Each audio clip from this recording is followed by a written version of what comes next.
Chicken Foot did not come up because I find it too scary. It is too much for me, who writes horror for children.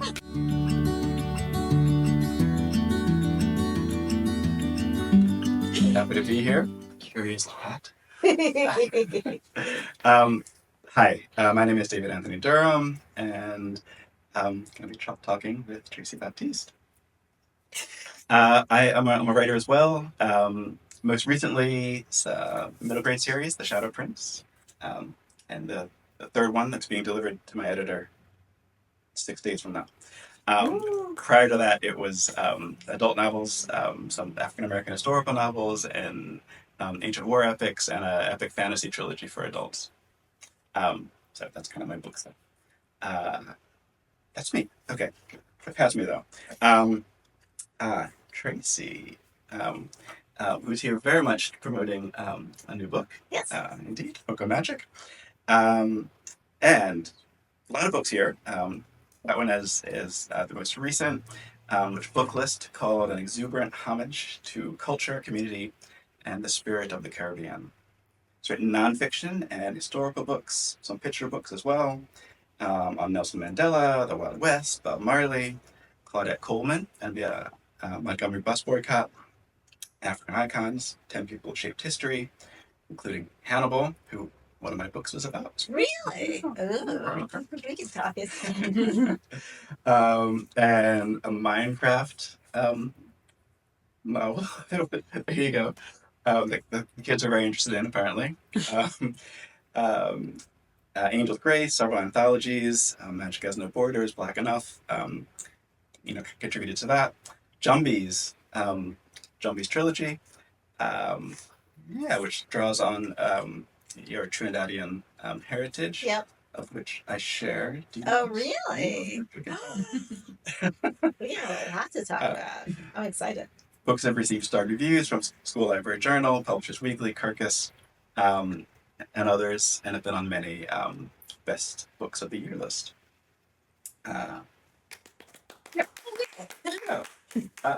You visit schools a lot, travel around, and what have I missed? Nothing. You got all the things, like very quickly too. It was great. It was perfect. You got the Trini stuff. You got the book stuff. No, it's you hit it. You hit it all. You're profesh. It's profesh. Well, could I start with a question? Yeah. So I'm fresh off of reading Jumbies, Rise of the Jumbies, and know that you grew up in Trinidad and Tobago, where my father's from. Oh, really? Yeah, and lived throughout most of my childhood. Parents were separated, but I would visit often. So I spent many summers in Trinidad growing up. And you were there until maybe 13 or so? 15. 15. 15, okay. Yeah. And if I could ask about Jumbies, actually, I know that the stories of Jumbies would have been a part of your growing up. Mm-hmm. And I'd love it if you could say a bit about that. We'll get to Moko Magic too. Yeah. But about what it was like to hear those stories, how they were presented to you, and ultimately what the process was like to later in life adapt that material for a mainstream audience. So, everybody talked about Jumbies growing up. I don't know if you have this experience as somebody who came in just in the summers and whatnot, but pretty much people would talk about Jumbies as if they were walking around. They were, on the street. They were the bus driver. They were the next door neighbor, and so on. Miss Evelyn, who lived next door to my grandmother, I was sure she was a Sukuya, because Sukuya are like the Jumbie version of vampires. They're always older ladies who live by themselves. I mean, there's a lot of, misogyny, ageism within, the context of how, an older woman who's self-sufficient and lives by herself gets demonized, which I will not get into right now.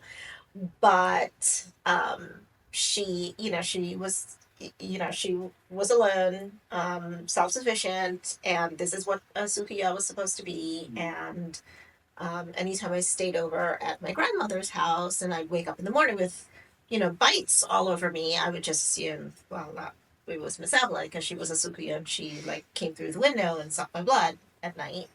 And my brother, of course, tried to tell me that it was mosquitoes, but what does my brother know?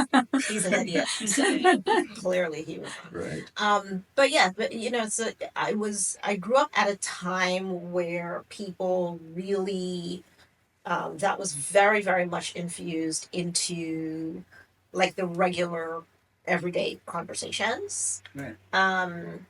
And I loved that. I don't know at what point I came to understand that these were just things that people were saying and were not actually true. I don't really have a good bead on the before or after of it. But obviously, at some point, I realized it was, these were just stories. But I loved it. I still loved it even after I knew that it was just jokes. I think it was probably maybe around the time that my mother started teasing my uncles who were younger. My uncles, her brothers were much younger than her, so they were just teenagers when I was little. And she would tease them about making sure that they weren't dating La Faiblesse, which is a different kind of jumbie, and again another sort of devil woman kind of jumbie.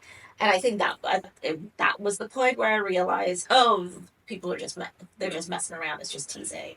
And there's so many different types, different manifestations, so all supernatural creatures, yeah. And how what a great foundation for someone who's going on to write fantastical literature. Right. Yeah.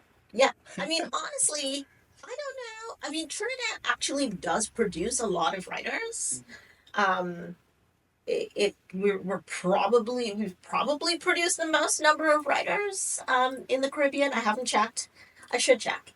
I'm gonna check. But Trinidad really does produce a lot of writers.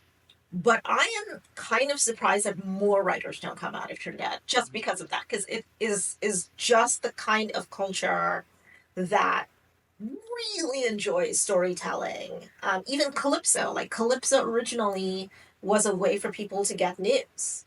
It was how people got their politics. It was how people were able to. It's kind of like Calypso used to be like what the Daily Show does now, right? Take politics and contextualize it and make fun of it, but in really intelligent ways to a catchy beat that you could dance to and with a chorus that everybody would know. That's what Calypso used to be. Mm-hmm. So how is it that more people don't come out of Trinidad writing? I couldn't tell you. It is not a surprise to me that I grew up and became a writer, because I feel like that's pretty much the only thing I could have been. I mean, I was well set up for it. Frankly, I should have gotten here faster. Should have been writing a lot earlier. So there's that. What was that path then? I think I always wanted to be a writer because I loved books, and my mother would buy me anything I wanted. Any book I wanted, I would have. I had a huge library as a little kid. And I started writing stories fairly early, but I think that, the dreams that you have as a really, really little kid often are not the dreams that you have later on.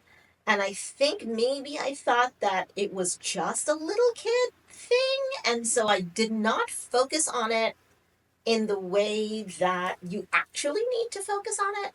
When you want to make art your career, you have to focus on it in a different kind of way than you do when art is just your fun. It's a very different brain space that you have to take to it. And I did not start taking it seriously until I was in my mid to late 20s, really, which is when my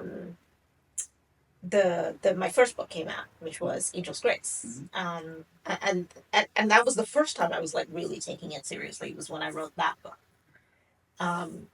Because yeah, I was just like, oh, this is fun, and yeah, I'm gonna do it, and but yeah, I mean, you have to build a skill. It's actually skills like anything else, and yeah, and I didn't. I just kind of took it for granted. And I think also growing up among so many really talented storytellers, it looks easy, right? It looks so simple, and it's not. It really requires the acquisition of all of these different skills. It's like people who think that they can write picture books because picture books are teeny tiny and 32 pages and maybe rhyme or whatever it is. Right. They are incredibly hard to do, but they're deceptively simple. And so, everybody's, oh yeah, I wrote it. What's it got? A dog, a cat, and you don't realize the level of skill that's required of it. I think it was like that for me because I was among so many people who did it, and they made it look really easy, and I thought I didn't have to put any actual work into it. And then I was very quickly disabused of that idea. I feel like Trinidad has a role in my becoming a writer too, but in a really different way. Um, and my family down there, they weren't particularly readers. And my dad would go to work every day. He'd be gone all day when I was visiting in the summer. So I had to amuse myself throughout the days. And for some reason, one time I went with, this is, I don't know, probably 12 or 13 or so, a copy of The Hobbit that someone must have given me. I hadn't read fantasy at that point in time. And I read that in Port of Spain, and just right on the equator, black and brown people all around, warm, tropical, really, really far away from Middle Earth. Yes, the Shire's quite far from Trinidad. But I loved it. And I was a really reluctant reader and not a slow reader to start with. But I remember there was a word count that one day I read 30 pages in a day, and that was a big deal. And the next day it was 40 pages, and then it was like 90. And then I was done with the book before long to start over again. But I remember that experience, and that led to reading a lot more fantasy. Um, and ultimately, that led to being a writer. And then when I finally got around to writing fantasy, because I was, a straight historical novelist initially, it felt really important to return to fantasy for an adult audience, but also to not duplicate the European world that I had so fallen in love with as a kid, but to write a fantasy that was very much reflective of our world diversity. Um, that became like a focus, but it was because of thinking about reading that book in Trinidad in that particular setting. Okay, so I have to ask, where did you read the book? Because it's important whether or not you read the book indoors or you took your book and you climbed up into a tree and read that book. That's an important question. Okay, how about in between? It was on the back, kind of the back patio area. Veranda is what we call it in Trinidad. It was very kind of suburban, and we had a pool. There were hills, and It's Port of Spain. Port of Spain is mostly hills. Yeah. I remember very much remember it. I guess there was like fires on the hills that would like flare up and then go across, and the buzzards. What are like the vultures called? Yeah, Kobo. Yeah. So I'm watching them as I'm reading about Mordor and stuff like that. Right. So at least I was outside. You were outside, okay. But not in a tree. Not up in a tree. Trees. Yeah, you know why? It's because you Port of Spain people, you're too town. See, I grew up in the South. Yeah. And in the South, they got nothing but to do but climb trees and be up in there. See, the nice thing about this is what you missed out on, right? The nice thing about being able to climb up into the tree with your book is that all the fruit are around you. You don't need to go down. Because your snacks are like right within picking distance from where you're sitting down. If you got a nice crook going, like a nice crook with your good backrest, and like your plums are here, and your cherries are here, your mangoes are here, you don't even have to go anywhere. I feel like I likely came down to where you were from a number of times.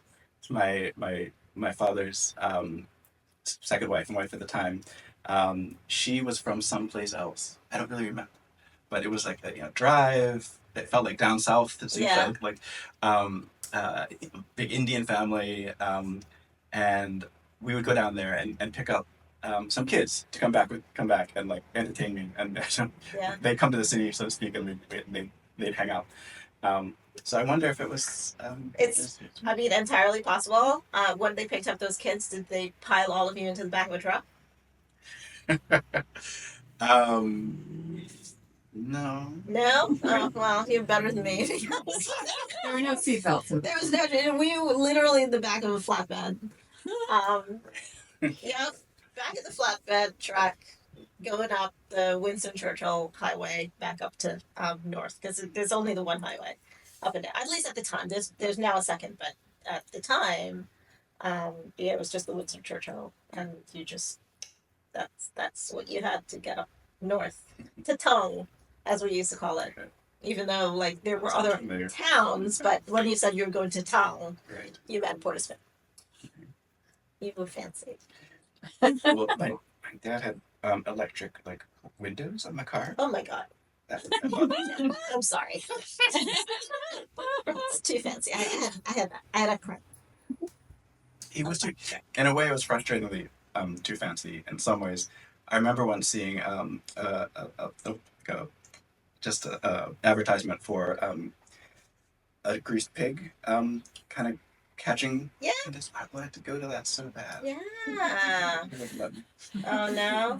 Yeah, he definitely had. Yeah, dad was greasy. Not for nothing. I never caught a greased pig either because. No, and because I was a girl, like nobody would let me do something like that. So, yeah. I figure it's probably pretty hard. Oh, for sure. I mean, like I played in the mud plenty. Like I feel like it wasn't the dirt. It was the lady likeness of it or whatever that I would have been shooed away from. My brother, of course, he probably did things like that when I was not around. So write books. Yeah.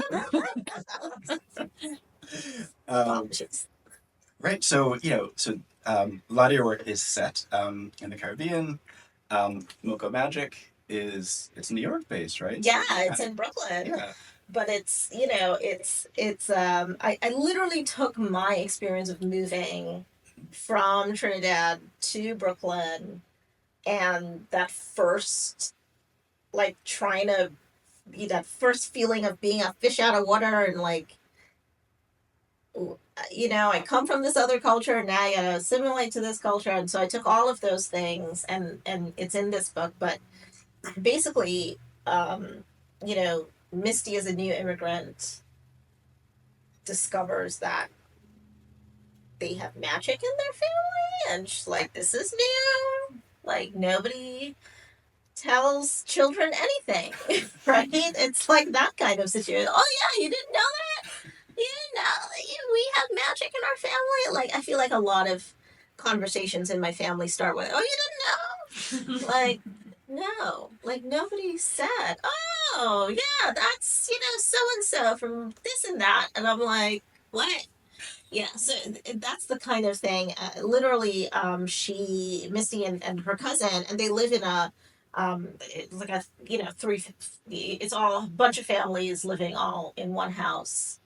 So it's Misty and her cousin Aiden. They go down into the basement to look for something, and they find this like fluff of feathers and sequins and whatnot, and it's an actual live creature.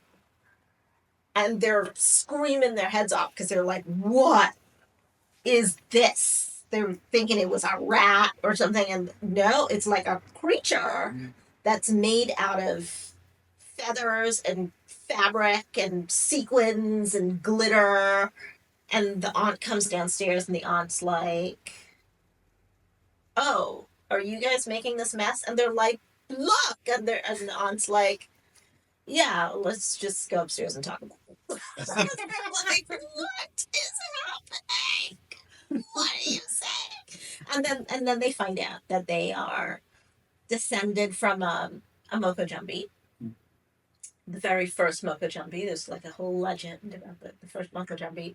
And the powers of the Moko Jumbie, which are the powers of healing, the powers of protection, the powers of being able to see into the past and the future, has split between the three of them. So each of them has one.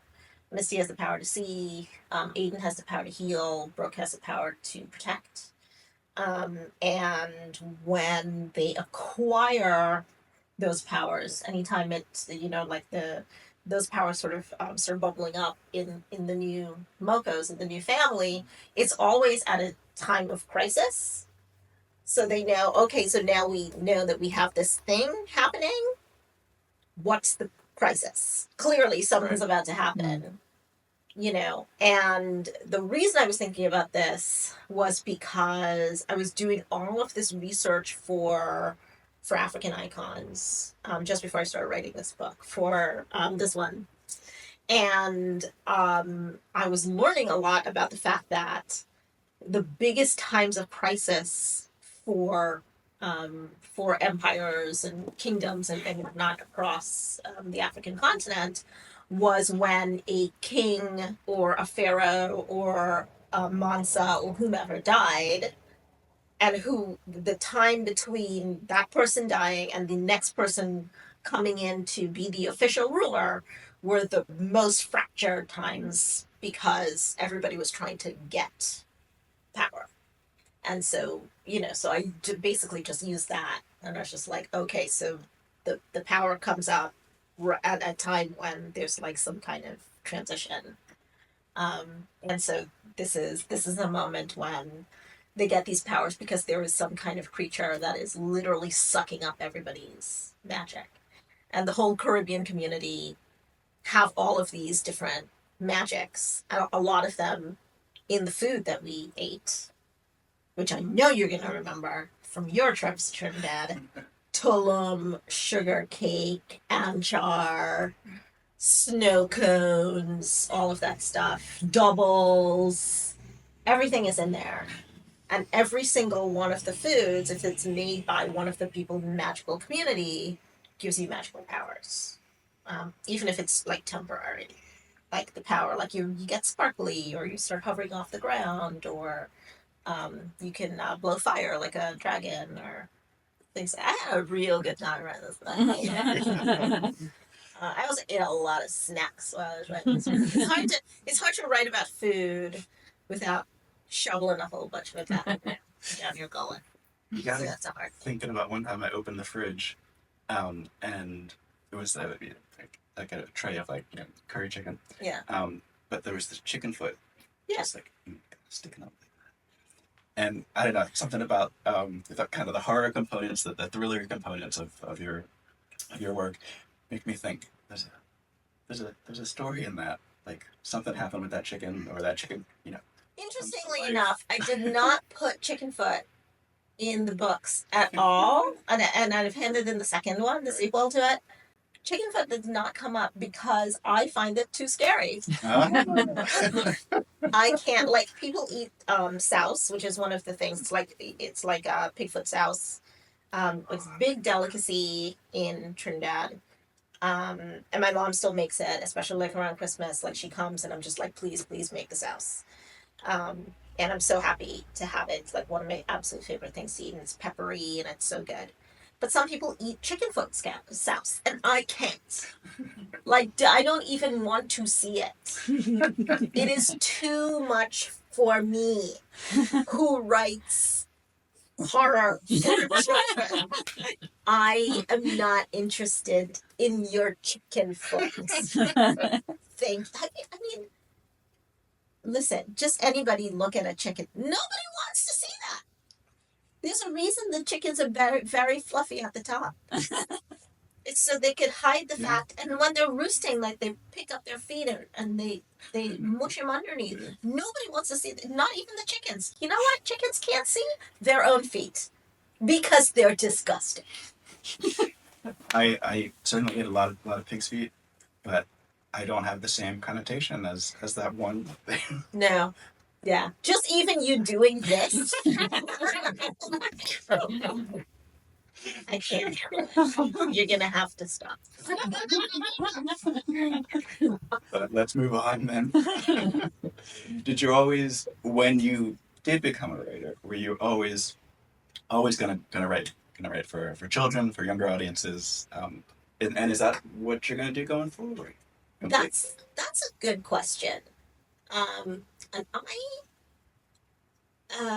I did not originally think that I would write for children.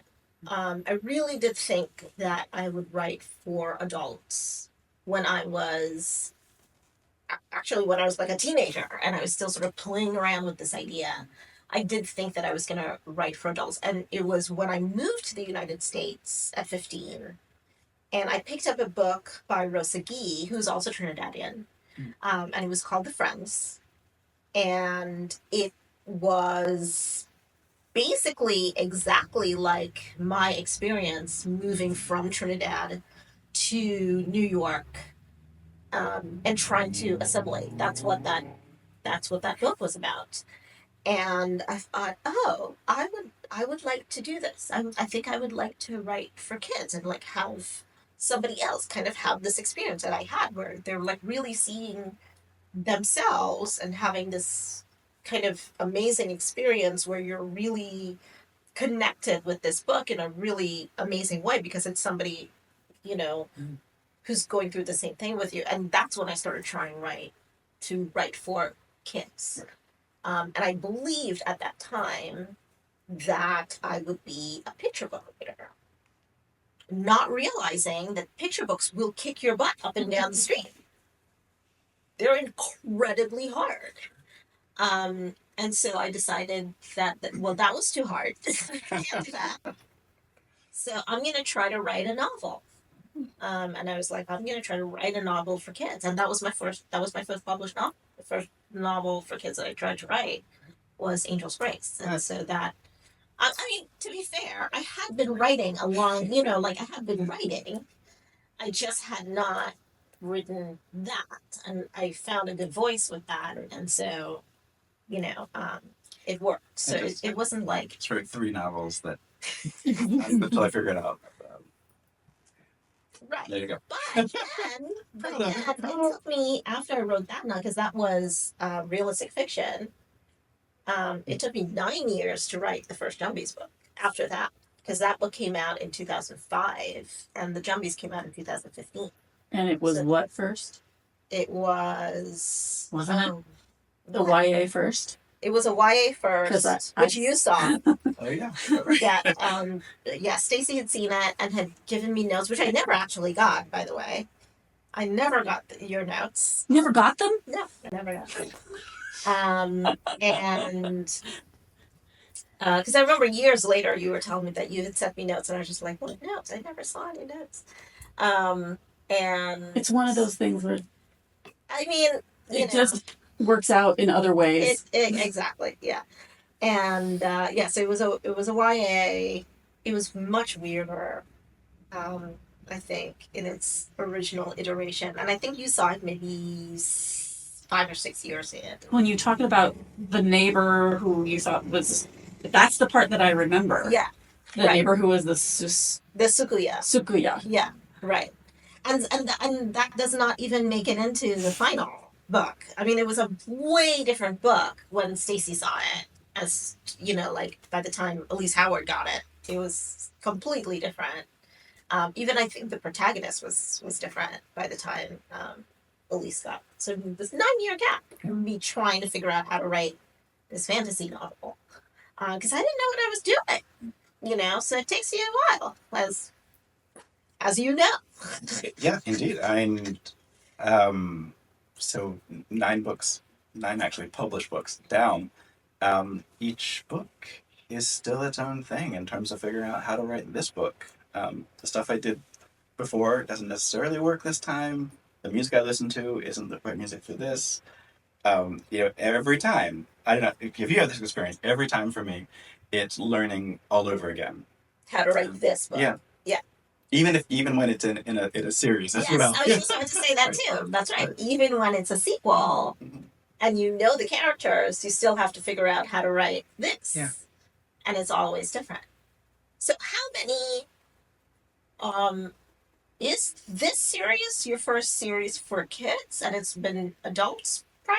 Yes, exactly. Why did you leave adult to start writing for the vastly superior children? Just because they're vastly superior It as an audience? took me seven novels, some of them like 250,000 words long, to get my confidence up to write for kids. 200 and what now? What? 250. No, I don't want to hear that. You know how many novels that is? And well, I'm on your territory now. Yeah, work smarter, not harder. Right. That's the moral of the story is work smarter, not harder. 250,000 words. That's crazy. It does seem kind of crazy. Who is reading that? It's big grown people, I guess. Okay. Sure. Epic fantasy as well. Epic fantasy. What are you, N.K. Jemisin? 250,000 words. Lord God of hosts. It did take a long time though to get around to writing for younger audiences. For me, I think a whole lot of that came out of I went through an MFA program, as very literary writer at the time, and had a lot of conceptions about what was what literature was about, which I had to break out of to actually start writing things that people wanted to read and have more story in them. Oh, plot? Oh yeah. Oh, absolutely. Ooh, plot. So that's kind of where I began making that transition from literary to literary, but also books that could find an audience. But then it was my kids, and us reading so much to our kids, and then with them, and the audiobooks they would go to sleep with, that would always be on. I'm fucking past them. So basically, I'm reading Harry Potter just that kind of contact thing that just went by. It reminded me that I was only a writer of those 250,000 word books as an adult because I'd fallen in love with reading as a kid, and it was fantasy reading as a kid, and that felt important. It still took me a little while to get around to making the transition to go ahead and try writing for this audience. But at every stage, even though the books are quite different, maybe in terms of genre, there is something that feels important about that, and it felt important at that when I began Shadow Prince to kind of pay a little bit of respect, a little bit of homage to what that genre at that age had done for me. That makes sense. Harder to write for kids, you think? I mean, especially you're playing in the same fantasy space. Do you find which audience do you find, or is that even a thing you can quantify? Is probably the right answer. I'm not sure that I can quantify that. But a lot of what I think with each, my first novel technically was a Western, 19th century African American characters in the West. And the next one was a fugitive slave novel, and then Pride of Carthage by Hannibal, and War with Rome epic. They kept moving, and then it's the epic fantasy. Each time it's learning a new skill set, which is also part of the process of finding how to write for this audience, this story in the world, the setting, understanding some aspects of the tropes and expectations of that genre, and how to tweak them and break them as well. So there's always that, and more recently I've been doing screenwriting stuff, and it's each time it is about learning how to write in a slightly different medium for a different audience, or potentially with a different tool set. Very much the case with writing scripts and screenplays. So I don't know how to compare, except to say that's kind of what I enjoy doing. Kind of working different muscles Right. that are still about telling a story. Right. And it's always challenging. Is I guess the short answer. Yes, it is always challenging, and it does not get easier. Why? Surely there's somebody we can talk to about that. Huh. Yeah, well, give me their phone number. Right. Right. It is absolutely I the biggest block I had, which took me several years to get through novel number 7. um, it was returning to an ancient war theme. It was a novel about Spartacus, the Risen, and I felt like when I pitched that to my publisher, it was Doubleday and Anchor for his first 7 books. It was like, okay, I did it already with Hannibal. Like it'll be the same, similar thing, like another war thing that is kind of an anti-war novel, but people maybe they don't notice. Um, but it wasn't the same thing. Um, it didn't matter that it was warfare in the ancient world and that it was a Roman thing and or the powers, the enemies of Rome. Um, it it was still I had to find my way into that and find a way to fall in love with the characters, um, and find what the story was. It's up. But when you start with older, it does those things don't transport because you have to be when you're dealing with really, really little guys, you have to be so clear. You have to really, really know what you're talking about to be able to describe something to them, to get them to do things, to break things up in a way that they will understand it and be able to do it and execute it and whatnot. Whereas if you're doing with an older um, population, there's a lot of shorthand that you can use that you don't have to be as precise with language. You don't have to be as careful about how you break things up because they are at a much higher level. And so there are a lot of things that they can just kind of automatically do. But because of that, the skills that you use with an older population don't you cannot use with a younger population because you have to have all the tools when you're dealing with little guys. So my master's degree teacher, he was like, yeah, if you can teach kindergarten, you can teach anything. And it was true. My first year teaching was at pre-K K. And I feel like I still, and now I teach in an MFA program, and I still use a lot of the skills that I use with my pre-KK with the MFA students. There are times when I need to do something and I need to parse it out, and I'm just like, how would I tell a preschooler? Like you guys, and I tell them all the time, I'm like, you guys are no different from when I was teaching preschool. And they laugh, but it's true. It's like the same way that I have to break it down for a 4-year-old is what I have to do for you in your 50s. So I always feel like if I can write for really, really little guys, and I feel like now that I have written picture books, I feel like, okay, I can probably write a book for adults at this point. And you've written for different ages of children. What kind of determines that? Does the project what comes first in terms of figuring out what the age range is? I definitely feel like it's the story itself. Like the story lends itself to really little guys. The story lends itself to older. Like when with the first Jumbies book, I had a lot of tiny humans in my family who sent me messages. Auntie Tracey, I can't read this book. Can you make a book for me? And then I was like, okay, how do I do this? And it's a whole different process because you can't take this and shrink it for little guys. You have to and it's something entirely new. And so it was years. And then I was like, oh, this is how I can do it. Like and for me, like writing picture books often feels a little bit like writing a song. That's because in my head, a lot of time I can sing it. I can sing the Another thing I'd be terrified to try to do. Write a song.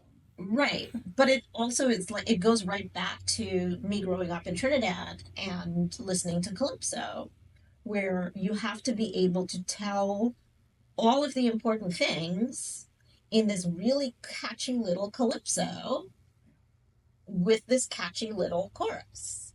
And that's my approach to picture books all the time. Go back to Calypso. Like, how did Calypsonians break down really complex things that were happening in society and in politics and whatnot and put it in this song and make it funny and make it catchy?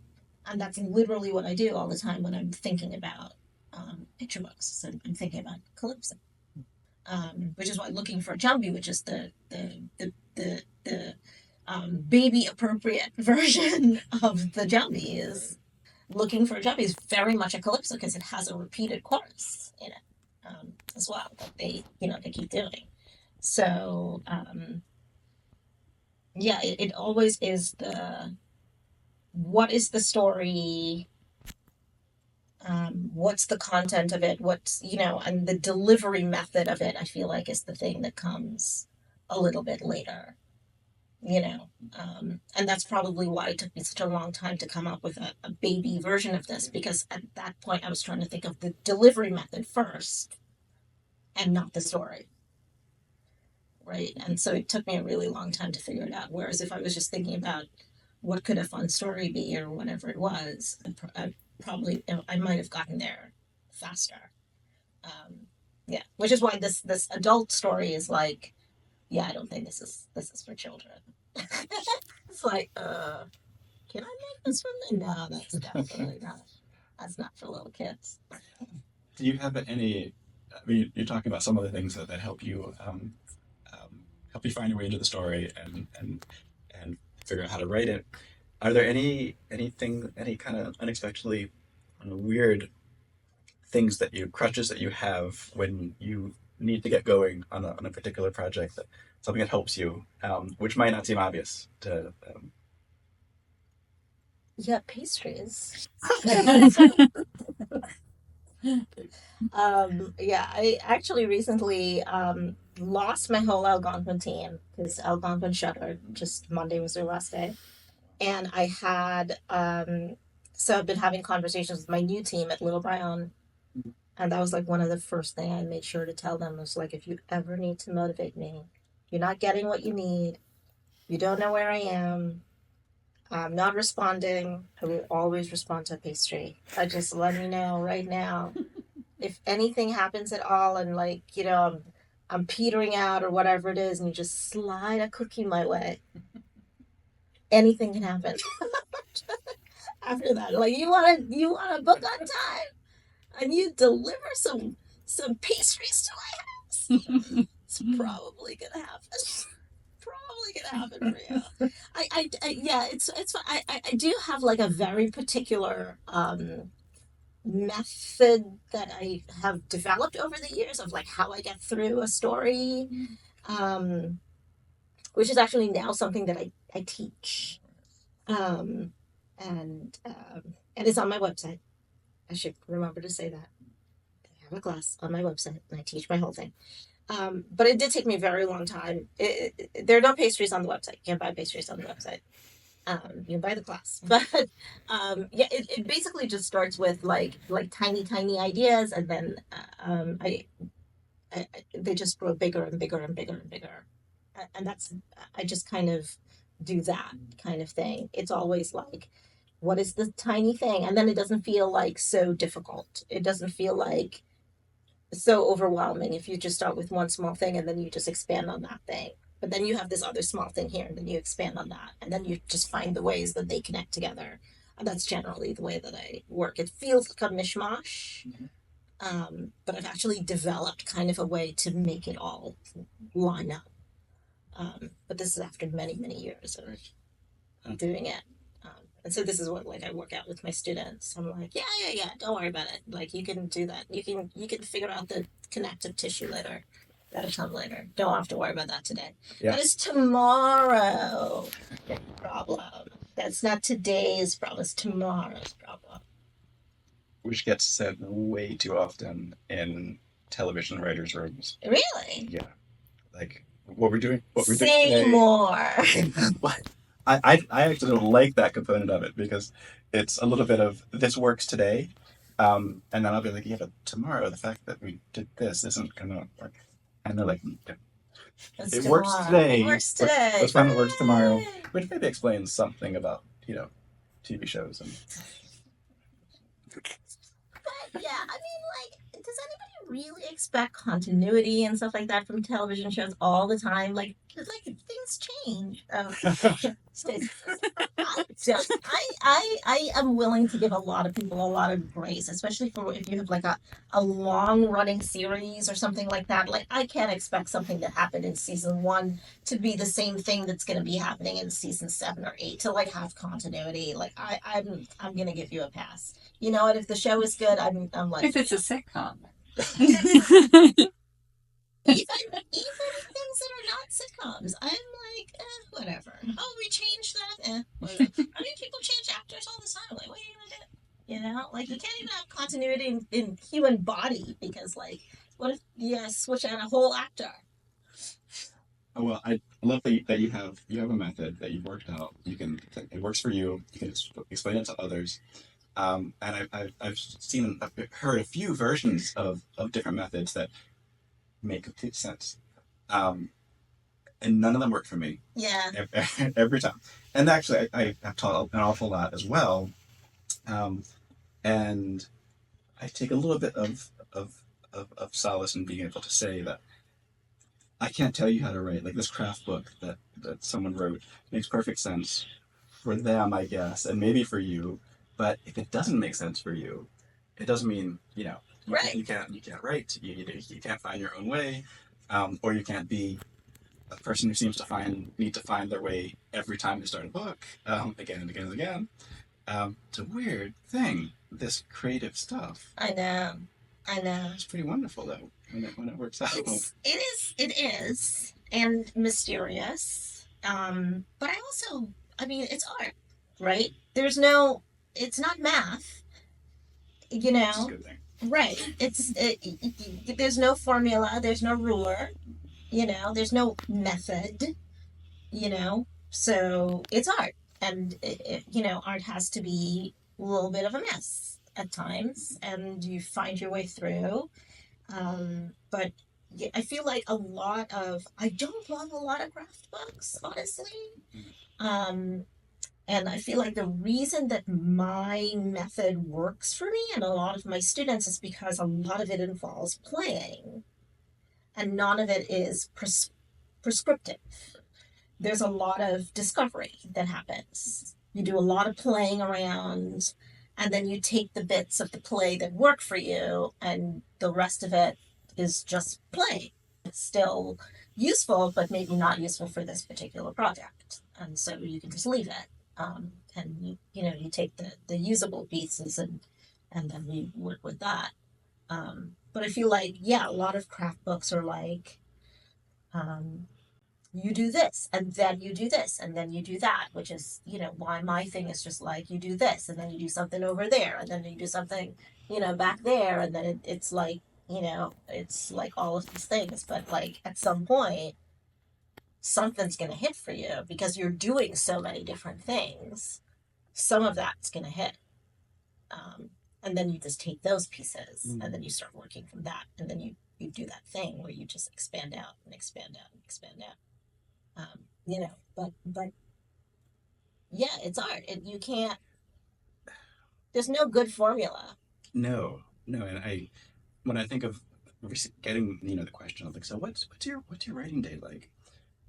You know, as if That's at nine hilarious. o'clock, it Some starts. people do that. Absolutely.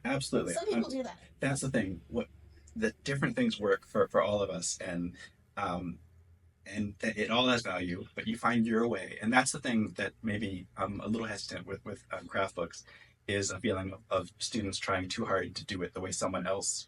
Oh yeah. How it worked for them. It's like okay. Yeah. What's my least favorite craft book? I have to give it the air quotes. Is beat the cat, something to Save the cat. Save the cat. The cat. Totally not the right. Oh my god. If I have one more student come to me with that book, that's why I call it Beat the Cat. Right. That's what I want to do. Oh, it's the worst. Apologies to whoever wrote that book. I cannot with this He's book. dead. It's okay. Oh, really? Yeah. Okay, thank goodness this person's gone. Oh my god, I feel so bad, but it's horrible and no one should use it.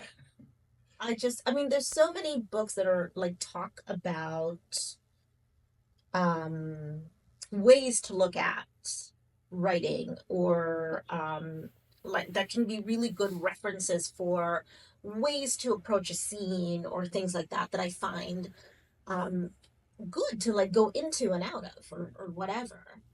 But I agree, there's no one book that you can pick up and just be like, oh, let me follow this These are the from beginning instructions. to end.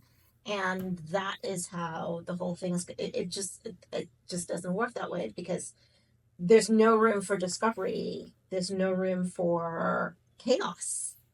Absolutely. How do you have art with no chaos? Right? I mean, and the for me, the question of a work day, of your writing day, um, it doesn't make any sense because it's more a matter of once I'm into a book, it becomes the fabric of my existence. Right. Like I'm doing all this other stuff, but I can be mowing the lawn and I'm kind of writing, and I can be washing the dishes, I'm listening to the news, and just going through everyday life stuff, finding different ways to steal from things, discovering that something springs an idea up that I didn't have a minute ago, and like that idea is exactly what I've been needing for like the last 2 weeks. Why didn't I think of it when I was trying to think of it? But it's all that stuff that feels like it's once once a book is on and in process, it's never not there until it's done.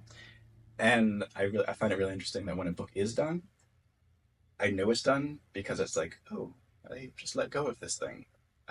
That doesn't mean I don't have to, Right. revise and Yeah, come back and do, exactly. all that, Yeah, good because work. yeah, Yeah. editors send you things and they're Mm. like, "Hey, can you look at this again?" And you're like, "I'm sorry, I handed that to you. This is your problem now. This is no longer Tracy's problem." That sounds like a you thing. I'm pretty happy to help for them to help make it better. but but yeah, it's a feeling like I've released something. It's let go of me, and I don't know. There's a lot of weird stuff in this writing stuff. Yeah, yes, true. I do get annoyed though when people send me back edits. Ah, I like you know you're how a people troublesome writer. I mean, I do them. I'm very professional and, and diligent. You know, but like you know, how some people like you get a manuscript back or something, and you're immediately like, oh crap, here are all the things I did wrong, and like people get upset. You know, like they look at it and they're like upset, and they feel like I didn't do a good enough job or whatever it is, and I never feel like that. Not because I don't like think, not because I think like I did this amazing job, but because I don't personalize it. Like I feel like it's about the book. Like this book is not where it needs to be right now. It has nothing to do with me, Tracy. Right? Yeah.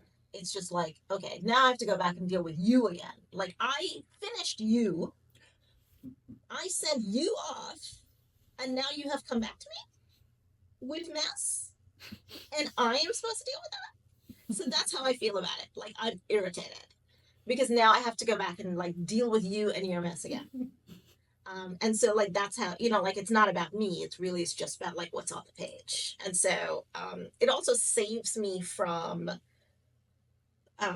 feeling too attached to the words that are in the book, because sometimes I feel like for some writers they have a hard time letting go of certain things because they've become really attached to it, and I don't feel that particularly attached. I feel like if somebody has flagged something, it's because it's not working on some level. It might not be the level that they're thinking it is. Yeah, exactly.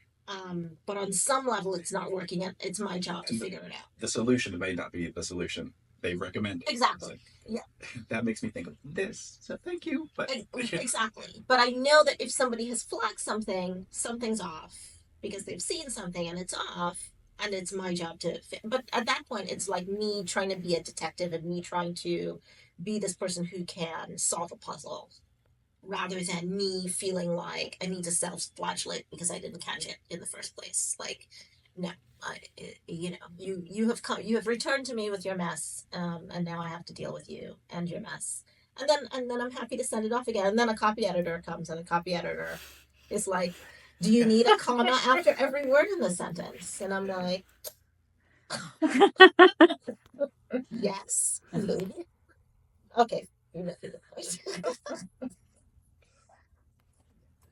I love copy edits.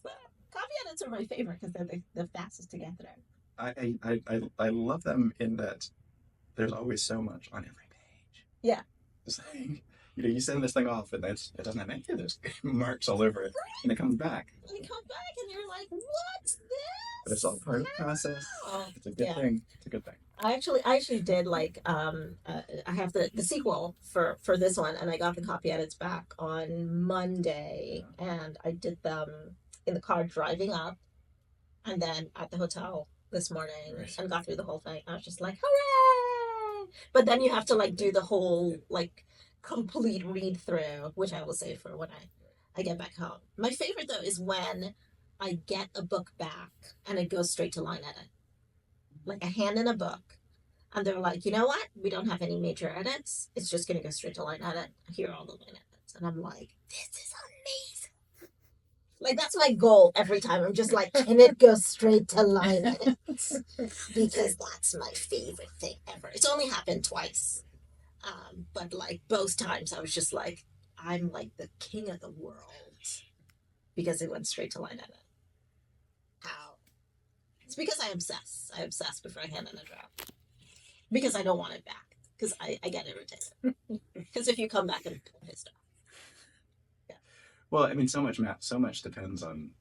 Well, for me, I think also your relationship with your editor, Right. with your other primary readers as well. But it's so easy to take criticism from someone who knows that you're a good writer. So when they're talking about something or having an issue or a question or query about something, it's not because they don't believe you can write stuff.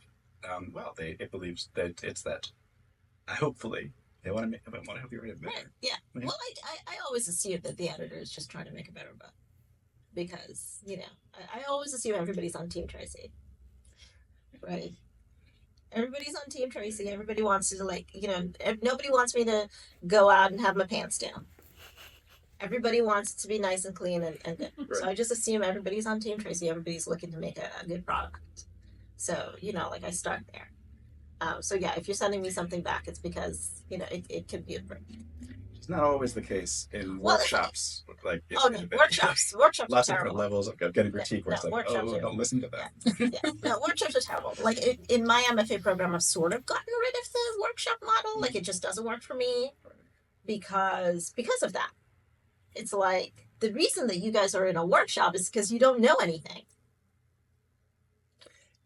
You know what frustrates me about workshops at times? It's when the group is so used to a critique is this, and I'm going to critique each piece kind of equally, and every now and then there's something that comes through, and I'm like, this is what it's supposed to be, but they don't notice that it's what it's supposed to be because they're putting criticism in there that makes perfect sense for other people's stories. Right. Yeah. But it's like, actually, this one is working because it's not doing what you're suggesting it to. I think that's what's one time where like the writer, needs encouragement after the fact, because it's like, actually, this was they were critiquing something other than your work. I think a lot of times when students are in a workshop, they feel like they have to critique. They need to. Yeah. That's what they have to do. So nobody's allowed to actually critique in my workshops. The only thing you can do is ask questions. And the questions have to be like, why didn't you do this? Like, it can't be that kind of question. It has to be like, why did this person do this thing at this time? Yeah. Like, I didn't understand this. Can you clarify? It has to be a substantive question. So nobody can actually, there are no statements in my workshops. That can open up so much because so often the writer, in responding to that, has a great response. It's like, which they didn't put in the story. Right. And that's, yeah. Very smart. Yeah, I know. Smart as well. Yeah. We might be getting to the Yes. end of our smart. Our smartness quotient. We've topped off on the smartness quotient. It's been great fun talking to you. I know. This has been great. Now we And I would love for you guys to both tell us again your books and where they can find you online.